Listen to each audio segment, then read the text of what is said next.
Hello everyone, welcome back to another session of Dark Souls PvP. This time, it's not so much a build showcase, because this is just my typical quality build. This is more of a setup showcase, I suppose I should call it. And it's just me messing around with a bunch of different bows.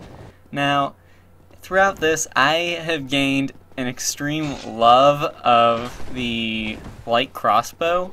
I really will be using that a lot more because it's really helpful. I used to think that crossbows were kind of useless, but I'm really starting to like them. So, yeah. Now, this build is using, well, the setup is using light crossbow, my composite bow, of course, and Go's great bow. And I'm pretty sure I pronounced that right. I'm pretty sure that's how it's pronounced. Anyway. And really, I've noticed a few things. One, people are either really bad at fighting against the great bow, or they know exactly how to counter it. Just, that's the way it is. The majority of them, however, do not. And it's really kind of funny. And actually, in the beginning of this fight, I put an arrow into this hacker's invisible knees. So, yeah, just saying. Just saying.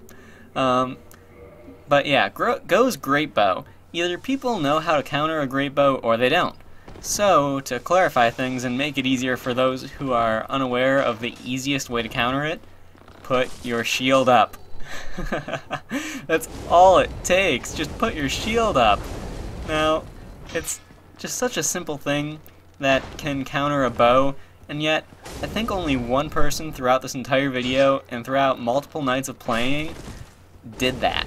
I mean, it's such a simple thing to do, and right there you can see me, that was my second time using the setup, and it takes a bit of getting used to switching the arrows and everything, but after a little while you start to get used to it. Now, this guy right here, the reason I shot him while he was doing the, well, what is it? We already waved, we already bowed, and we already put on our buffs, and then he goes and does that, like, come on, I'm tired of this, I'm just going to shoot you, because for one, I hate that gesture, and two, we're all set to go, I'm not just going to sit and waste my time. So, yeah. Now, this is a good example of one of the guys who does not know how to counter the great bow. Now, there are other ways, being rolling twice when you think the person is going to shoot, but even that can end badly. So, it really is best to just put your shield up or block in general with even a weapon, because it's just the right thing to do. And right there, I went to use the light crossbow, and it didn't really work out so well. I really didn't know how to use it properly at first, and it took a little while. But there are some neat little tricks you can do with the crossbows, and they really, it saved my ass pretty much, is what it comes down to in a few fights. And it is a really helpful little thing to have, because with bows, typically, well, not typically, but with all the bows in the game, you have a draw time. With crossbows, it's the opposite, so it can kind of throw people off. The downfall to that is you have that opposite effect. You have to reload the crossbow, and that can lead to some pretty bad situations like you just saw in that last fight. I was able to get backstabbed without a problem. But overall, it's really helpful, especially if you throw in the little tricks. You can actually do 180-degree turns with the crossbow to shoot someone, similar to how you can do the 360 no-scope shots with the regular bow and a great bow. And it's pretty cool when you do it with the crossbow, do the 180 spin. I don't know if you can do a 360. If you can, I'd be pretty impressed. But the most I've been able to manage is a 180, so yeah. Now, other things about this setup that I've noticed, aside from the fact that it can be completely countered when you're using, or when you're fighting someone who is using a shield and just holds it up. Aside from that, and aside from the fact that people don't know how to counter great bows, it's really, really fun to use against people who are playing unlocked. Now that is strange, considering usually that would be the weakness of a build like this, but because it has the great bow, they have to get close to you at some point. And when they get close to you, you can just let go of your shot, and then they get sent flying onto their back. So that's why I really think this setup is good against people who play unlocked. Unless they know how to judge the distance and properly avoid a great bow, which very few people in this fight did know how to do, or in this video did know how to do. This person I actually fought multiple times and got some pretty good matches. A few of them were really close, and it was a good time. So shout out to them. Right there I got some extra instability damage on them because they were running. And for those who don't know about instability damage and where it can come from, I believe it's Nutaf. I don't know if that's pronounced right, but he's got a video on it, and you should definitely check that out, so shout out to him. Now right there, I should have just shot him with the crossbow because I had the draw time.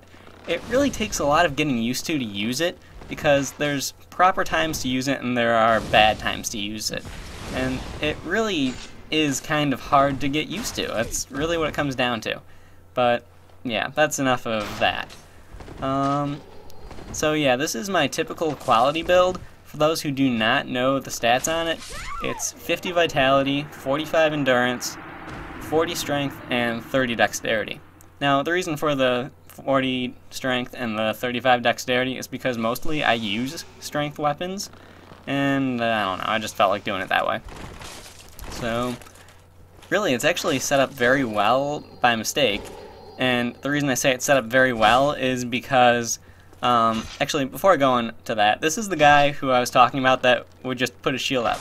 See, this build, and all of my bow builds, all of the setups, really require the person I'm fighting against to remain aggressive, at least a little bit.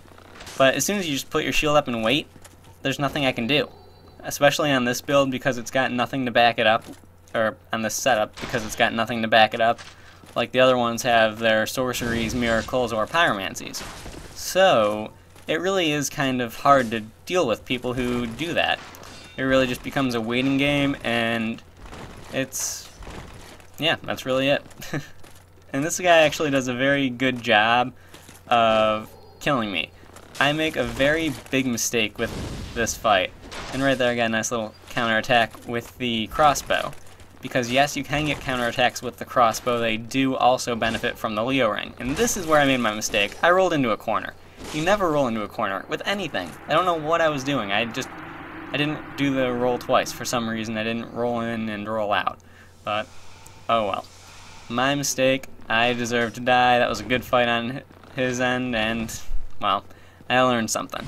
Now, right there you can see I'm starting to throw the firebombs a little bit, and rolling right into a great fireball? I don't know. I don't know what I'm trying to say.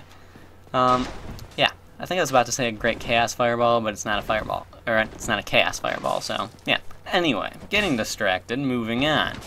I was saying something before about the Leo ring, but I think I finished that thought. I don't remember what I was talking about. It'll come back to me later, though. Now, this fight, if that person, if they had just kept going with that fire surge, I would have just kept trading hits and I probably would have lost. And really, they make a few big mistakes from this point on in the fight. They stop being aggressive. I just need one more hit. If she or he, if they had just swung their katana a second time right then, I would have been done. But they messed up and gave me an opportunity to keep fighting. And right there, that's one of the little techniques that I like with the crossbow. You can actually get wake-up hits with it somewhat reliably. So that's pretty cool, that you can get a wake-up hit from such a far distance away, so you can have the reload time be completely safe, and it's a fair bit of damage. I always say I wouldn't want to get hit by any amount of damage, so yeah. Now, I was having some fights with a friend in Darkroot, and I decided not to include them because they were so long and drawn out. Like, they were going on 3 minutes for each fight, and we were going on that for like 3 hours. But in the middle of that, I ran into these two guys who were fighting, and I had some pretty good fights with them, so I decided to throw those in because they were significantly shorter than the fights with my friend. And sorry, dude, but they were so long. They were such long fights. Yeah. It happens. I'm sorry. But anyway, So right there, got another wake-up hit with the crossbow, shot him down when he was going for that jumping attack, and props to this guy for using the tight knot catch pole, because, I mean, I haven't seen that thing get used since I used it last for the showcase on it, and that was a pretty fun video. And actually, I believe in this fight, I show another little technique you can do with the crossbow, and a black firebomb actually, so that's why this one is in here.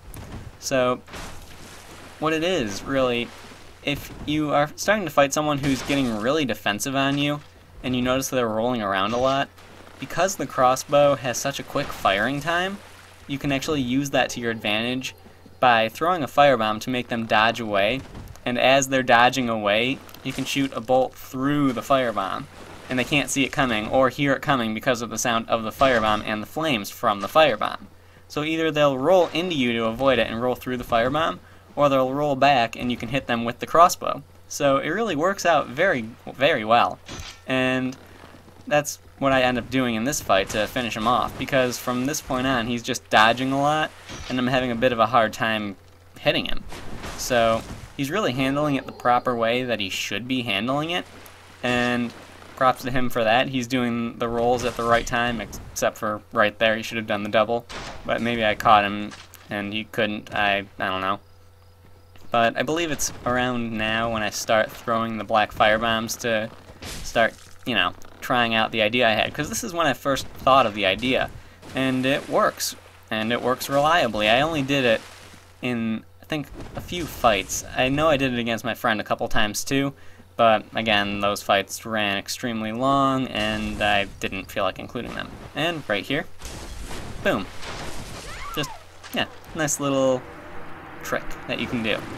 So overall, this setup is really fun to use, and it's really difficult to use at the same time because you don't have anything to back you up.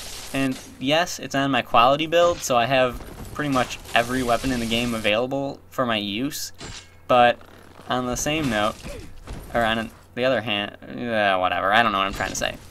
I can pretty much use any weapon, but I don't want to because that ruins the point of the setup. It's meant to be a bow setup, and that's just what it's supposed to be. Using a melee weapon of any kind is just defeating the purpose. And man, that range on that Wrath of the Gods is ridiculous. I don't know what rings he's got on, or if it's affected by that little resonance circle right there, but man, that range was insane. I thought I was out of range for sure. But man, that crossbow, saving me. That crossbow's saving me. So this is, I'm not sure if it's the same hacker who I was fighting in the beginning of the video or not, but he is doing the same sort of visual glitch with his legs not being there, so I'm assuming that it is. And if it is, then he didn't get that much better at fighting this build, although it was pretty close. And right there, that black flame hurts. I don't like black flame, I really don't. But yeah, I'm actually very happy with the way this fight turned out, considering I was fighting someone who flips, and dealing with flippers is very hard to do on this build. Or this setup. You know what? Oh well, I'm just going to keep calling it a build. So yeah, overall, this setup build thing is really, really fun to use, but really challenging, and if you like messing with the bows in PvP, I highly suggest trying out the great bow and the crossbow and all that. It's just a really good combination. I was surprised how well I was able to pull it off, and as you can see, occasionally I'll be switching between the wolf ring and the Leo ring, and the reason for that is because, I mean, I've got 13 poise when I have the Leo ring on, I've got 53 when I've got the wolf ring on, and it makes it more challenging, but then again, even though you have lower poise, you have the chance to get a nice Leo ring counterattack. And for those who have not seen my video on counterattacking with the Leo ring, or counterattacking with the bow rather, it is very, very, very damaging. I hit 805 in that video. 805 damage with a composite bow. That's ridiculous. I mean, the chances of it happening are slim because it was a headshot counterattack, but for those who haven't seen it, please check that out because the damage, it's ridiculous. And right there, the reason I shot him while he was using the green blossom, I just, the arrow was already going. I couldn't have done anything at that point. So, yeah. Now, this actually, I believe I said it before, but this is the last fight in the video. I really don't have anything else to say other than I love shooting people onto their backs with the great bow. It's just so much fun. So, yeah, anyway, this is the last fight. I hope you all enjoyed the video. Thank you for watching. Please like and subscribe, and I will see you next time.